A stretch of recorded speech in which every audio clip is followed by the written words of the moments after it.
Bonjour à tous et bienvenue dans cette nouvelle vidéo de description de processus BPMN. Le processus qui nous intéresse aujourd'hui est un processus de facturation pour lequel nous identifions deux rôles. Le premier rôle est le service de facturation et le second est le ou les responsables intervenant à l'échelle d'une facture. Dès qu'une facture est créée, il faut indiquer le tiers et le RIB. De là, deux situations se présentent à nous. Soit il s'agit d'une facture client, ce qui implique nécessairement de venir indiquer le numéro TVA, soit il s'agit d'une facture fournisseur et nous avons donc besoin de la référence de la facture fournisseur. L'étape suivante est un sous-processus, ici non éclaté, qui va consister à venir indiquer l'ensemble des lignes à facturer, que ce soit pour une facture fournisseur ou pour une facture client.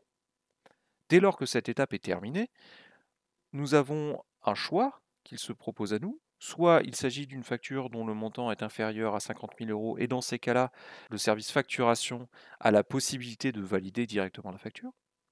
Soit le montant est supérieur à 50 000 euros, et nous rentrons dans un sous-processus itératif où un ensemble de validateurs doivent être identifiés pour pouvoir apposer le tampon final de validation de la facture.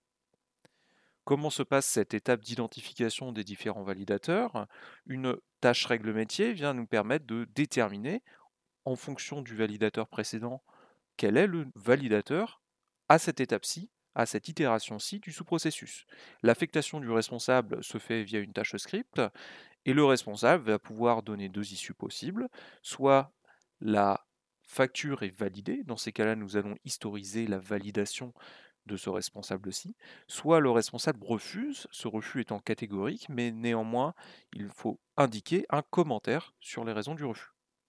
On remarquera ici que le refus engendre une erreur. Cette erreur est recaptée à l'étape de validation de la facture si cette dernière n'a pas déjà eu lieu et va donner lieu à une notification du client et ou du fournisseur comme quoi la facture est refusée. Pour aller plus loin, cette facture va également être transmise, ou va déclencher tout du moins, le processus de gestion des litiges afin de sortir cette facture du cycle dans lequel elle se trouve actuellement. Dès que toutes les validations ont eu lieu, à savoir la validation du responsable de facturation et la validation du service de facturation, nous pouvons ventiler la facture. La ventilation déclenche nécessairement la génération des écritures comptables. Et là encore, nous avons une passerelle exclusive. Soit il s'agit d'une facture fournisseur, et auquel cas nous avons un processus de validation des bons à payer, reprenant sommairement le schéma du processus de validation des responsables, sauf que celui-ci est appliqué à l'échelle des bons à payer. Dès lors que l'ensemble des bons à payer sont validés, nous avons l'ensemble de nos conditions qui sont réunies pour venir enregistrer un paiement. Remarquez ici que le paiement n'est pas un sous-processus classique. Il s'agit ici d'un sous-processus transactionnel où nous allons donc présenter le paiement, c'est une tâche utilisateur. La présentation du paiement va donner lieu à deux issues, soit le paiement passe, et dans ces cas-là, nous terminons notre transaction et tout est réalisé, soit le paiement est refusé de la part de l'institution bancaire, et dans ces cas-là, la transaction est annulée, et nous venons capter cette information pour en notifier le responsable.